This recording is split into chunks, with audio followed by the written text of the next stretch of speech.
Hello and welcome. मैं हूं ज्योति। आप देख रहे हैं चुनावी समर, जहां पर एक और ताज़ा अपडेट के साथ हम हाजिर हैं। सीएए और एनआरसी से जुड़ा मुद्दा एक बार फिर से पहुंचा सुप्रीम कोर्ट। जी हां, भले ही सीएए और एनआरसी कानून को बने कुछ महीने बीत गए हों, लेकिन इसके खिलाफ जनता का आक्रोश कम होने का नाम नहीं ले रहा है। वहीं सीएए और एनआरसी के खिलाफ जिस तरह का प्रदर्शन शाहीन बाग में देखने को मिला, वह किसी से छुपा नहीं है। वैसे आज की चर्चा का विषय ये है कि सुप्रीम कोर्ट ने शाहीन बाग के प्रदर्शन को लेकर बड़ा फैसला सुनाया था, जो कई लोगों को रास नहीं आया, जिसकी वजह से कोर्ट में फिर से याचिका दाखिल की गई है।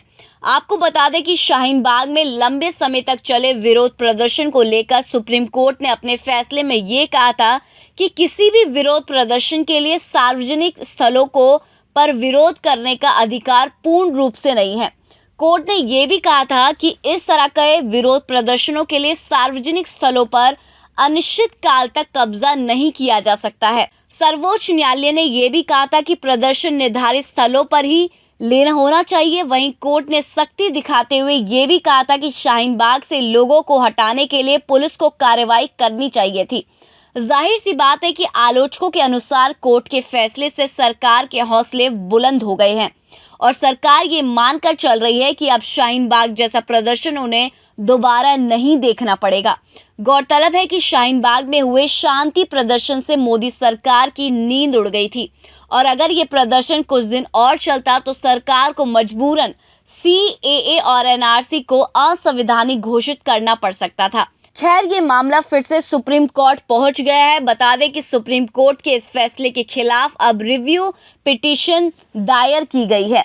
सुप्रीम कोर्ट में दायर की गई रिव्यू पिटीशन में याचिकाकर्ता की ओर से ये कहा गया है कि कोर्ट का ये निर्णय पुलिस को बगैर किसी प्रतिबंध के शांतिपूर्ण प्रदर्शन कर रहे लोगों पर कार्रवाई के निर्णय का अधिकार देता है। याचिकाकर्ता ने यह भी कहा कि इससे प्रदर्शनकारियों से बात कर समस्या सुलझाने की बजाय प्रशासन इस फैसले का गलत उपयोग करेगा। याचिकाकर्ता ने यह भी कहा कि लोकतंत्र में लोगों के लिए शांतिपूर्ण प्रदर्शन विरोध जताने का एकमात्र तरीका है और ये निर्णय प्रोटेस्ट के अधिकार का उल्लंघन करता है। इसके साथ ही इससे समाज के कमजोर तबके से आने वाले लोगों को विरोध करने का अधिकार से वंचित किया जाएगा। याचिकाकर्ता ने अपनी याचिका में यह भी कहा कि विरोध प्रदर्शन के लिए किसी विशेष क्षेत्र को चिन्हित नहीं किया गया है। अंत में याचिका में यह कहा गया कि सुप्रीम कोर्ट अपने फैसले पर पुनर्विचार करे। इस तरह सीएए और एनआरसी का मुद्दा फिर से सुप्रीम कोर्ट पहुंच गया है और अब अदालत का ये फैसला करना पड़ेगा कि सीएए और एनआरसी के खिलाफ लोगों के आक्रोश को कैसे शांत किया जाए। वैसे ये देखना दिलचस्प होगा कि कोर्ट अपने फैसले पर फिर से पुनर्विचार करती है या फिर नहीं।